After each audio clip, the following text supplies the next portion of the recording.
regardez, vous parlez d'inventivité ukrainienne, ces chaussures spéciales, je crois qu'on appelle ça des araignées dans leur langage, qui limitent, n'est-ce pas, le danger pour les démineurs. Oui, bien sûr. C'est-à-dire que la plupart des mines qui sont utilisées sont des mines à pression. C'est-à-dire que ça marche avec un certain poids.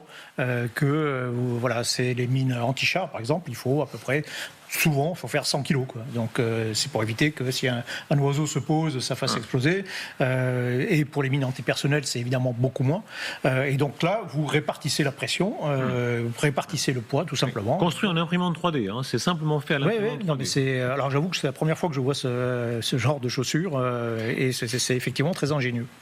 Mais oui, mais parce que tout le pays est mobilisé. Vous savez, les Russes, ils vont jusqu'à Corée du Nord pour chercher ces quelques missiles, tandis que toute l'Ukraine est mobilisée pour inventer, pour fabriquer tout ce qui pourrait vraiment tenir. On peut difficilement courir quand même. Hein.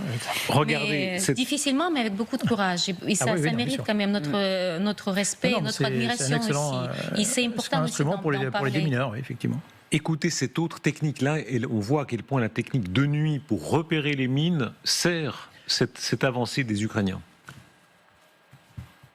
Les sapeurs ukrainiens utilisent de nouvelles techniques pour désamorcer les mines.